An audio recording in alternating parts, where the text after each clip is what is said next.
Robyn, didn't nobody put no hex on you, girl. Oh, a lot of bad. What's she talking about? Talking about a lot of bad things are happening to me lately. And I'm starting to think that Wendy's mom put a hex. Girl, didn't nobody have to put no hex on you, child. Either way, it didn't work. Because you still won. Girl, gone. A mess. Potomac. Let's get into it. So, yeah, we'll get to that in a minute. One thing I just want to say, it's very clear that once again, these ladies will forever fall into that team favoritism, team, uh, colorism bag. It will forever fall into it because it's just the foundation of the show. It's just, it's so evident. It's so apparent. Like when you look at how they move, when you look at different conversations, when you look at how some people could do things that other people can't, it's so clear. And what I am glad though is that the audience, for the most part, they definitely see the BS and they see it now. Finally, what we have seen for a long time, those of us who have watched the show for years, they finally see the tea. The fact that even Karen and Robyn in this episode at the beginning, they were able to squash their beef, and they had a pretty nasty beef going, but they was able to easily squash their beef and let it go. The fact that nobody can ever forgive Wendy in any situation, it is crazy. It is crazy. Robyn started with Wendy. Gizelle started with Wendy. Mia started with Wendy. And then when she read y'all and get y'all told, y'all can never come back from it. Y'all can never forgive it. I just don't understand. I just, it's crazy to me.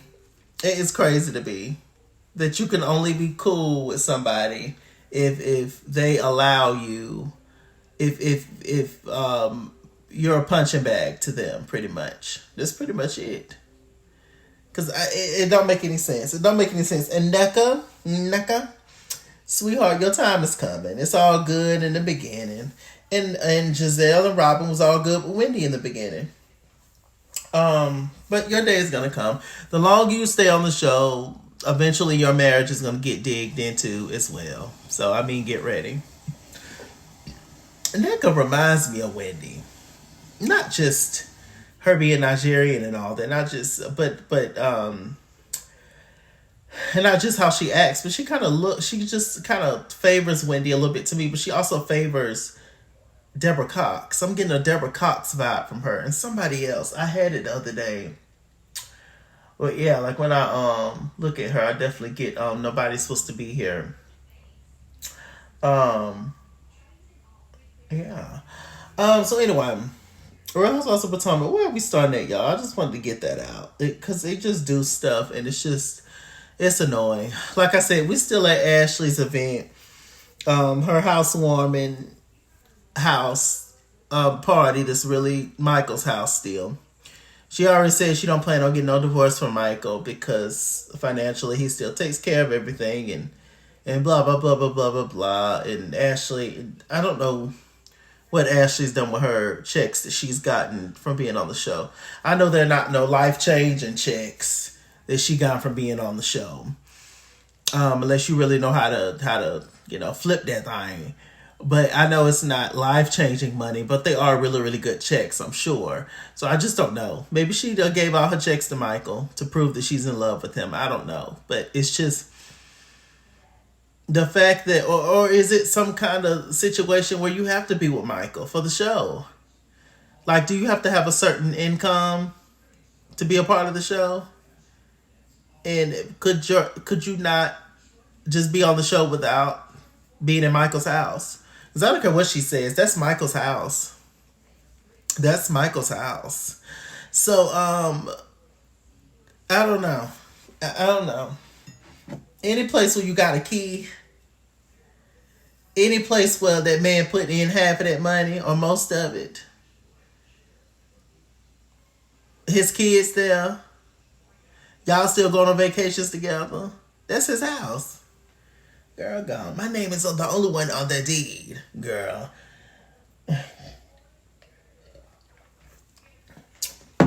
Anyway, when they finally do get a divorce, Ashley probably gonna get a dime. Bless her heart. Gonna sleep with that goblin for years, and they get nothing. My God. So yeah, and of course Ashley, she's telling Wendy about what Nneka said about the whole Osu being cursed thing situation. Wendy explained it, and Nneka explained it, but Ashley went to Wendy with and saying it that she said it in a way that Nneka was being nasty or shady towards Wendy when she was just explaining it to Ashley. Ashley knows what she's doing, and Ashley is a biracial woman sitting up on here getting these two Nigerian women to argue about something in their culture that you have no idea about, and just playing that innocent coy. Oh, I had no idea. Oh yeah. Ashley needs to leave the show at this point. Ashley and Robyn can go. And Gizelle could have been went, but it's clear to me that Gizelle ain't going nowhere ever. Because what else? How is she going to get paid? So Ashley and Robyn definitely needs to go. Ashley no longer has a storyline at all. There's nothing more that she could do on the show. She clearly ain't trying to create no business. She clearly ain't. She just being on here being a mess. She can go. Robyn should have been left years ago.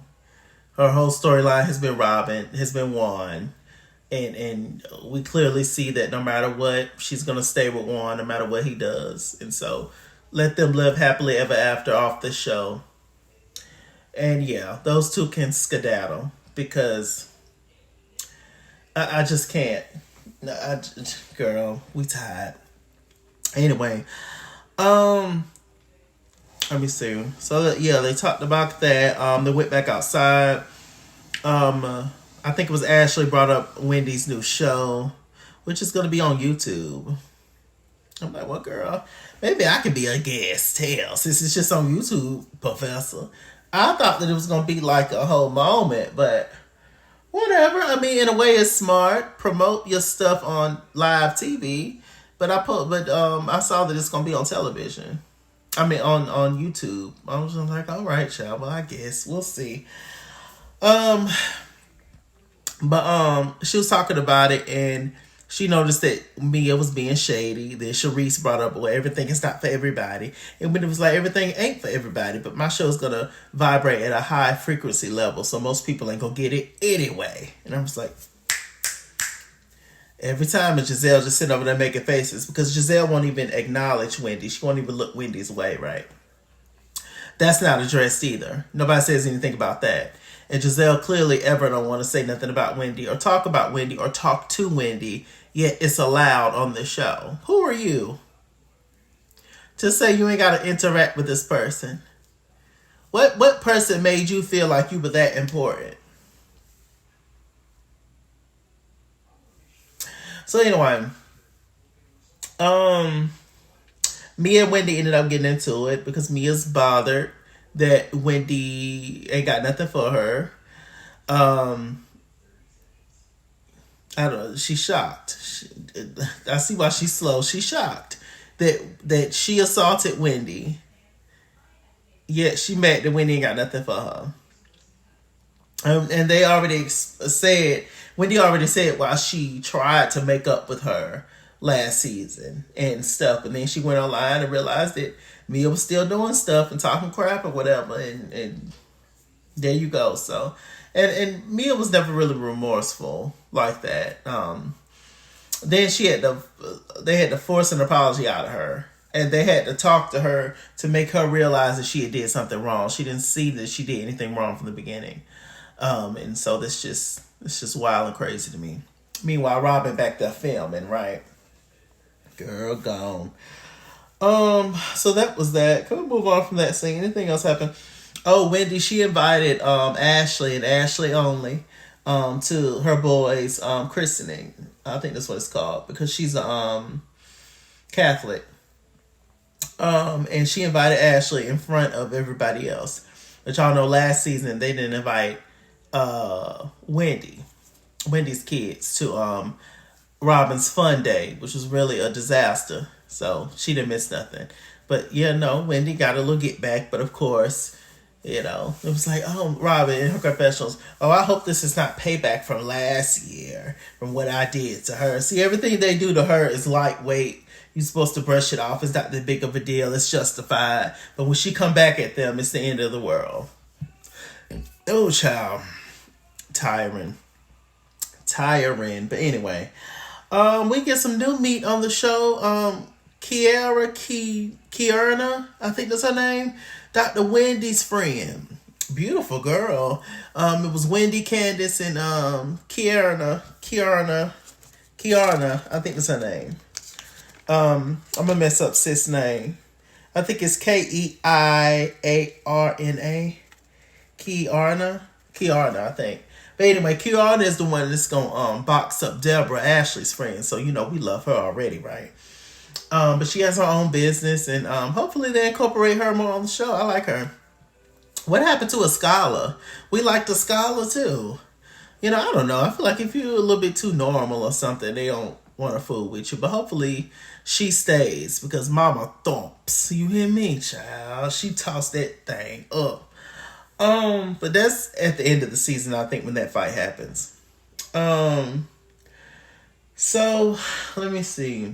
So they were talking and, having a good time, and Candiace is warning Wendy, do not trust that Ashley. Ashley's the devil. Don't trust her. And Wendy just, she keeps trying to see the good in Ashley, but I think she knows that Ashley is BS. But at the end of the day, Wendy can't just film with Candiace. She got to film with other people on the cast. So, yeah. Hopefully that's just a working relationship, Ashley and Wendy. That's not a real life thing because Ashley is only loyal to Michael. That's it. Let me see. What else they talked about, child? Grace had a scene with Gizelle. The only time we like Gizelle is when she's with her lovely daughters. She is a great mom. It's so interesting how somebody could be a great parent, but then just a flop in every other area. It's really interesting. But Grace is going off to college, but she's going to prom, and they were just talking and chumming it up. It was cute. We have Wendy and Happy Eddie. They are rehearsing for the ceremony and stuff, and all the kids are cute. Wendy talked about her growing up being a little Catholic girl, and how she got dressed up and stuff for her first christening, and how lovely it was, and whatever, it was cute. This is the most we've seen Juan and Robyn playing in the street with roadkill and stuff, and he picking Robyn up. They're having a good time, like they, little high school kids again. I was just like, well, this is real interesting to me. I guess they're trying to show Juan in a lovely light. But it's not going to work. It's too late for that. Let me see.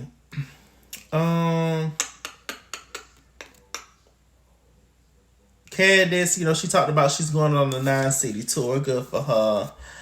Karen went over Mia's house. Karen wasn't going to hug Mia, but Mia was like, so you come to my house, but you ain't going to hug me? Because, Karen, she kind of on a handshake basis with our good sis Mia. She don't really want to have nothing to do with Mia. Gordon, he went to go take the kids out. Mia is secretly planning her exit because Gordon's money done ran out. And so when the money ran out, the hoes got to go too. So Mia, she's planning her exit and figuring out what to do. But let me see. They talk about Ashley's event. Mia tells Karen how offended she was by Wendy calling her slow because she has a son with learning disabilities and she was really affected by that and blah, blah, blah. Mia, you're reaching. First of all, we know, well, we trust, we hope that you and G are doing everything that you can do for your lovely son and all that. But Wendy was not talking about your son. She would never say anything disparaging about your kids, even though y'all could care less about saying anything about her kids, I'm sure, or her family. But anyway, she don't know that, A. And B, you're reaching. That had nothing to do with your son. She called you slow, you. Not you as the mom. Not talking about your son. Not talking about you as a wife. She talked about you as an individual, as a person, as a woman. It had nothing to do with anything else. Like, cut it out, Mia. Girl. Y'all running out of stuff. Let me see. Karen, she also met up with Ashley a little later on, and they were talking, and Karen explained Mia's perspective that Wendy called her slow. Ashley started to laugh, and she talked about that, and Ashley was just like, girl, it's a chop, because it is. Mia, ain't nobody buying that. You're going to have to go somewhere else with that. Let me see. They talked about the lawsuit that Michael has against Candiace. Karen said that, well, Candiace won't tell me nothing about it. Ashley said, well, Michael won't tell me nothing about it. Apparently, it's a $2 million lawsuit about what Candiace said about him and the guy last season at the table. You know, Karen said that, I mean, we've been heard about that. This ain't no secret. Candiace was the one that just said it.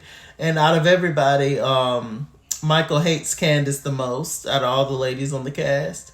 So, of course, why not pick her to sue? And he's also had the most issues with Chris, her husband. So, there you go. You know, eeny, meeny, miny, mo. There you go. I don't think nothing's going to come of it, to be honest. It's just too much evidence against Michael to prove things such as that. So it's just like, it's not like it's far-fetched, you know. So I don't know. We still got the camera footage of him taking a chunk out of somebody's booty meat. So we're gonna see.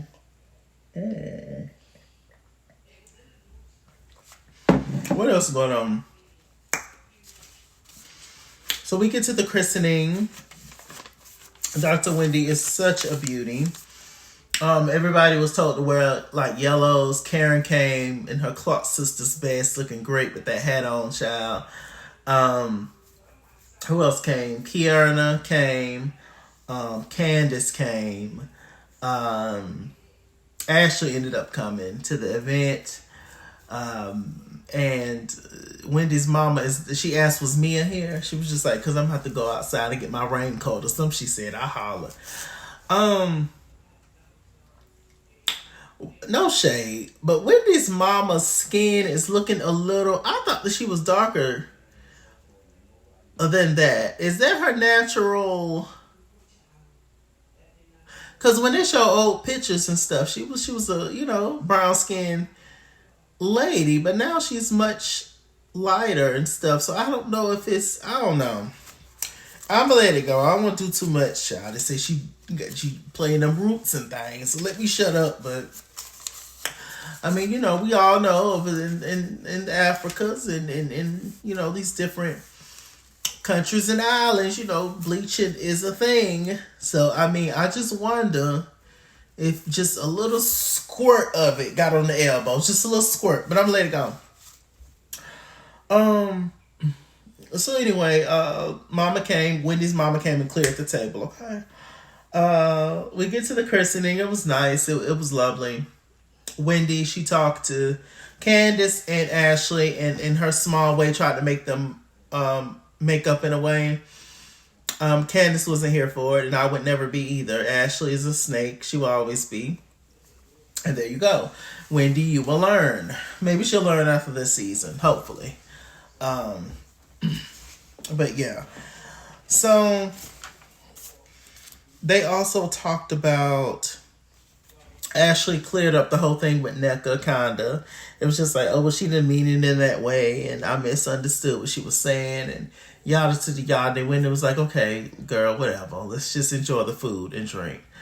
Meanwhile, on the other side of town, which is what I was talking about early in this review, about Robyn and Nneka. Nneka saying all kind of stuff about Wendy. Apparently, Wendy's sister, Ivy, is sister, friend, cousins with one of her peoples, or talked to him, one of her in-laws or something, and the mama got a shrine of people that she don't fool with.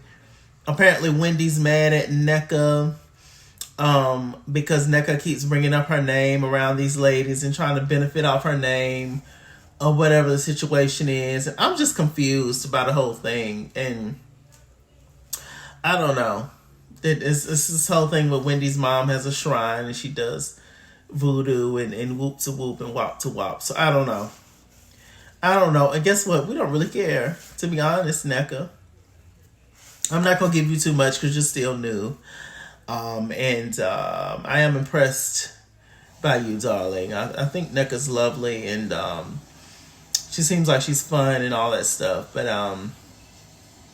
it's just not a good look, and you're sucking into the trap of you getting into it with the other Nigerian sister on the show, so that this whole colorism thing can go out the window when it comes to the show. You're being used as a pawn to go against your own kind.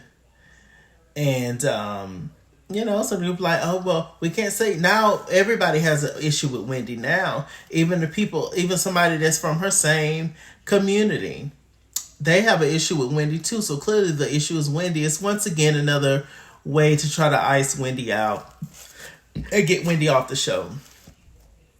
That's their goal, period. But I don't think it's going to happen.